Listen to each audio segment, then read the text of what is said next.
Alright, so hopefully you guys can still see me a little bit. I am coming at you from a trail near my house.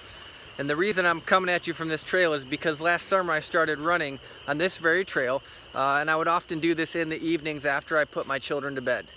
Right? But as summer turned into fall and the days started to get shorter, my run started to get darker and darker and darker, until one night I found myself running on this very trail in the woods in what felt like total and complete darkness, right? I could barely see the path in front of me.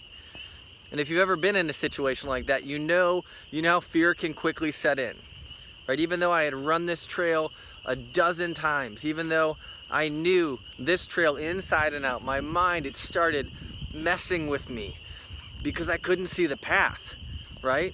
Because then I didn't know what was in front of me. This fear of the unknown, it started to flood my mind with just emotions and doubts and questions, right?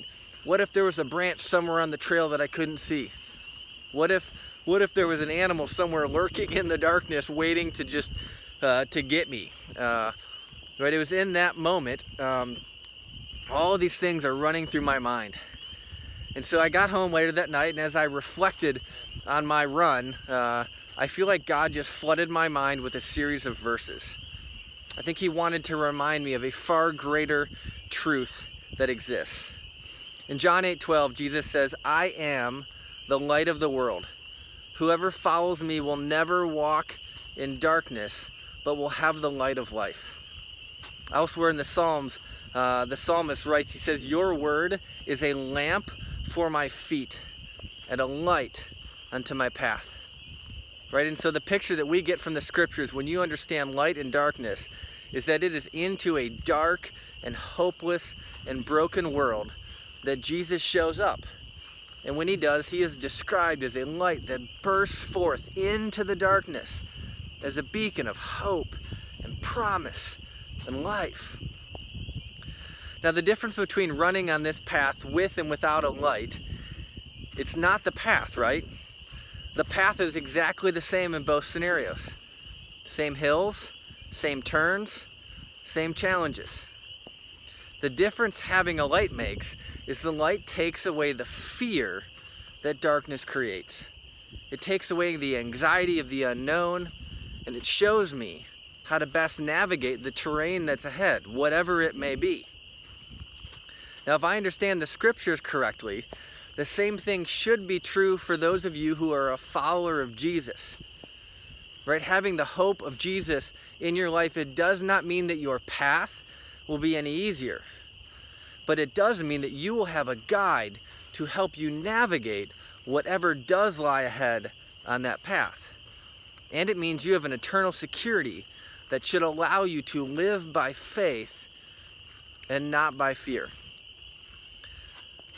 The other thing that the scriptures teach us is that Jesus says, you too, as a follower, you too are the light of the world, that a city on a hill should not be hidden. Right? He calls us as followers of Jesus to let our light shine before men, that they may see our good deeds and praise our Father in heaven. Right? So that obviously that looks like loving people really, really well. That looks like verbally sharing our faith and the gospel with people that don't know Jesus. It also looks like not living filled with fear and anxiety in a world that is just consumed by it right now. Right? And if we can do those things, what I know is that when it is most dark, that a light stands out the most.